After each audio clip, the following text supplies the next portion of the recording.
हाँ, मैं हर्षवर्धन त्रिपाठी जी से पूछूंगी, वरिष्ठ पत्रकार हैं। हर्षवर्धन त्रिपाठी जी, क्या प्रधानमंत्री लोगों की बातों में आ जाते हैं या इस वक्त लोगों को बातों में घेरने के लिए विपक्ष ज्यादा ट्राई कर रहा है? नविका जी, ये तो कोई भी अगर कहेगा कि प्रधानमंत्री नरेंद्र मोदी किसी की बात में आ जाते हैं तो वो हंसी का पात्र ही बनेगा। लोग तो ये कहते हैं कि मोदी सबको अपनी बात में फंसा लेते हैं। चाहे उनके समर्थक हो वो भी यही कहते हैं कि भाई मोदी जी जो कहते हैं वो अंतिम सत्य है, और जो विरोधी हैं वो कहते हैं कि मोदी जी ऐसे बोलते हैं कि लोग फंस जाते हैं। तो कोई ये नहीं कहता, ये पहली बार मैंने सुना, ये नया शोध है। लेकिन आज जब हम करप्शन, सीबीआई और प्रधानमंत्री नरेंद्र मोदी के आज के भाषण की चर्चा कर रहे हैं तो मैं आपको जून 1985 में ले चलता हूं, जिसकी एक लाइन का जिक्र प्रधानमंत्री नरेंद्र मोदी ने आज भी किया है। अब आज के बच्चे तो ये समझ ही नहीं पाएंगे, 25-28 साल हो गया, वो तो बच्चे बड़े हो गए होंगे, सब कॉलेज में पढ़ रहे, उनको पता ही नहीं होगा भ्रष्टाचार का मतलब क्या होता है। उनको तो ये पता है कि भाई केंद्र सरकार की कोई योजना है, अगर 100 करोड़ का बजट है तो 100 करोड़ योजना पहुंच जाती है। घर बनाने के लिए कोई योजना आई, हर जिले में 1000 घर बनाना है, 1000 घर पहुंच जाते हैं। प्रधानमंत्री गरीब आवास योजना में चाहे शहरी चाहे ग्रामीण बन जाते हैं, चाबी दे दी जाती है।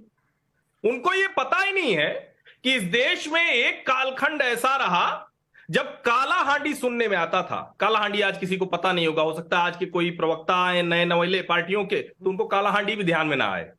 यानी इस देश में जो सरकारें काम करती थी, इतना भ्रष्टाचार करती थी नविका जी, कि काला हांडी इस देश की सच्चाई थी। लोग बीन बीन कर खाते थे, चावल गिरा उठाते थे, खाने के लिए नहीं था, पत्ते खाकर जीवन चलाते थे। और उस वक्त इस देश के प्रधानमंत्री राजीव गांधी थे। जून 1985 में काला हांडी जाकर उन्होंने कहा कि जो 1 रुपया भेजता हूं 15 पैसे आप लोगों तक पहुंचता है।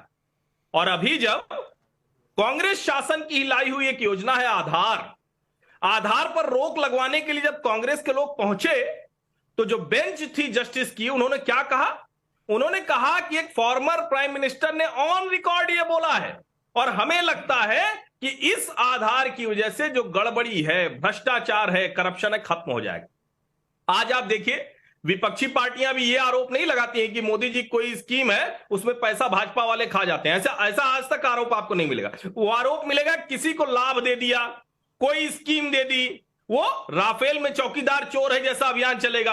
अभी अडानी को उन्होंने ही बड़ा बना दिया, लेकिन सीधा आरोप भ्रष्टाचार का कोई नहीं मिलता।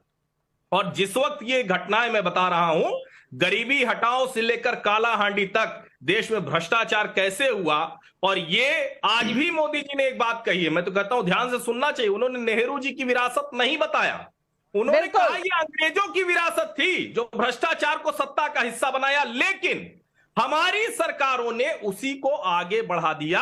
और आज कोई भी ये मानेगा कि भ्रष्टाचार के खिलाफ कार्रवाई तो हो रही है। हां, कुछ भाजपाई भ्रष्टाचारी हैं जिनके ऊपर कार्रवाई नहीं हो रही, यह आरोप विपक्ष लगा सकता है। लेकिन भ्रष्टाचारी भाजपा विधायक जब कर्नाटक में पकड़ा जाता है, जेल जाता है, तो भाजपा न तो काले कपड़ों में दिख रही है, न ही कहीं प्रदर्शन करती दिख रही है। अब अगर ऐसा होता हो, दिख रहा हो तो मुझे बताएं।